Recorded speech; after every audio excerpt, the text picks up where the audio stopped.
You can probably already guess that being a member of the royal family comes with a huge set of perks.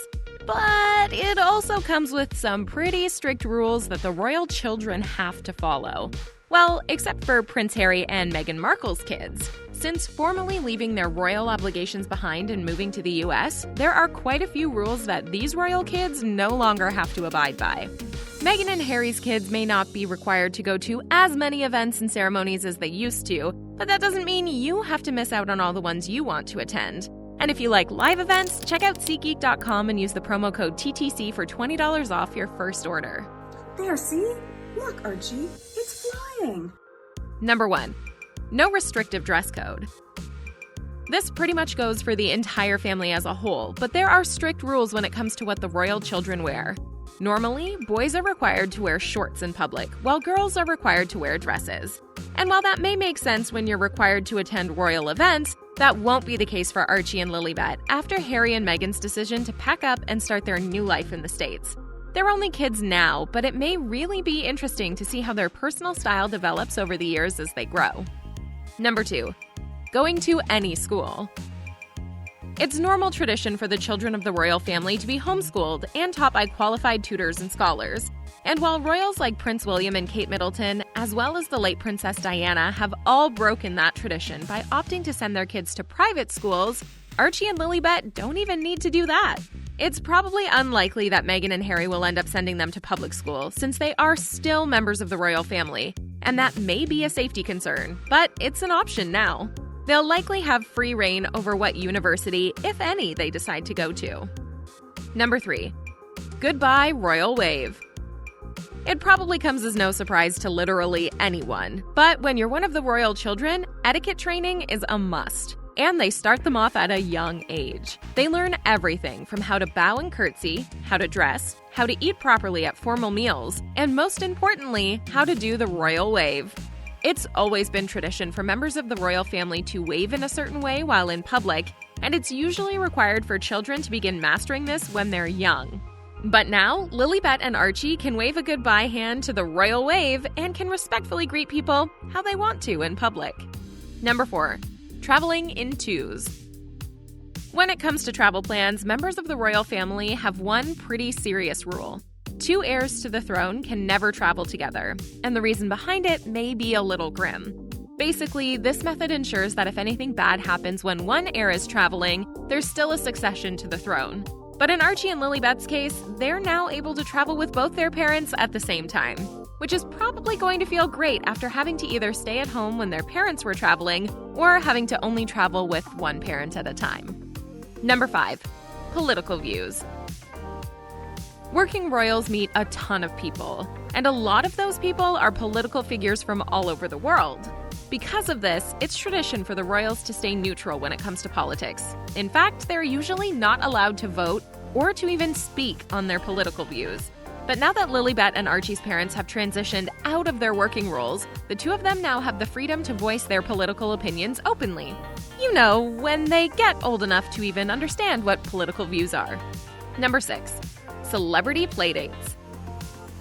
The homes of working royals can feel like fortresses, meaning that there's usually not going to be just anyone dropping by to hang out at Kensington Palace or anything. But with Meghan and Harry no longer being working royals, they can have anyone over to their home whenever they want, especially when it comes to having playdates with the kids. In fact, show host James Corden has brought his own kids over to Meghan and Harry's place for said playdates. And as a friend of the family, we're guessing it must be nice to not have to go through hoops just to have playdates for the kids. Number 7. Public parenting.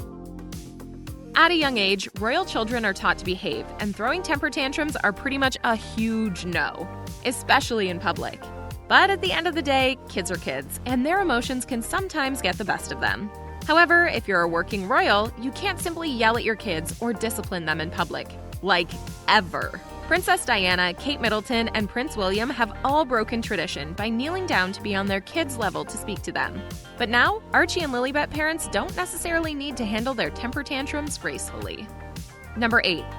Monopoly, anyone? I'm not sure if it's rude to find this absolutely hilarious, but traditionally, royal children aren't allowed to play Monopoly. Rules become enforced for a reason. The game is prohibited because it can get too vicious. Again, hilarious in theory, but we've all seen friendly competition turn real sour real fast. However, in Montecito, they can play whatever they want for family game night. Number 9. Going by nicknames. One thing you'll never hear anyone say to a working royal is their nickname, at least in public. Traditionally, it's considered improper for any working royal or their kids to be addressed by anything other than the formal name they were given at birth.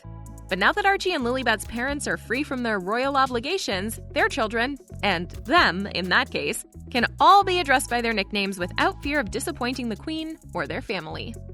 Number 10. Events and appearances.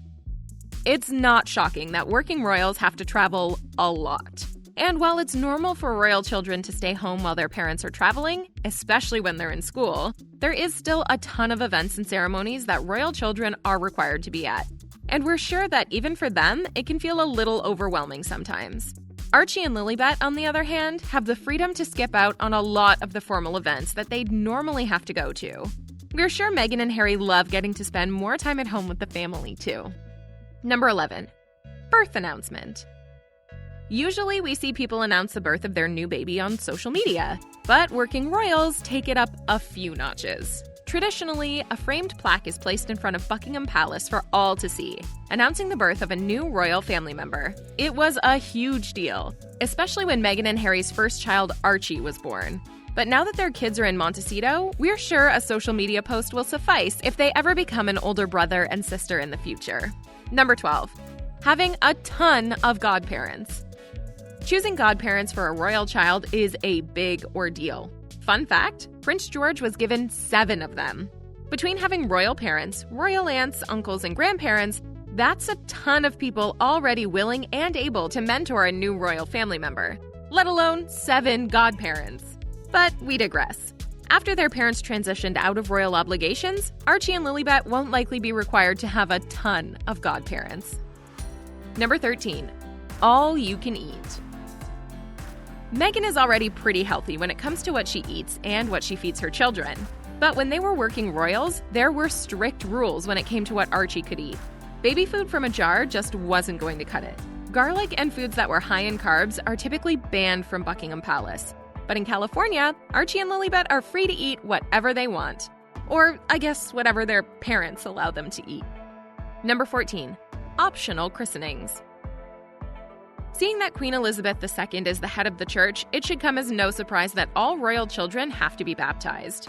And not only is that a requirement, they have to do so wearing the Huntington christening gown that was originally commissioned by Queen Victoria, even though Archie wore a replica. Now that they're free from life as working royals, Meghan and Harry can choose where and even if they want to baptize their daughter or any children they may have in the future. Number 15. Gift keeping. You'd think that being a member of the royal family, especially a kid in the royal family, you'd be showered with gifts. And this is somewhat true. Royal kids are given a ton of gifts from fans and other people they meet in their travels. But these gifts aren't theirs to keep. In fact, the Queen usually decides what gifts can be kept and which ones can't. However, there's no one to tell Archie and Lilibet what gifts they can and can't keep. Well, besides their parents, that is. What are your thoughts on today's video? Let us know in the comments below and be sure to like the video and subscribe to The Things Celebrity for more.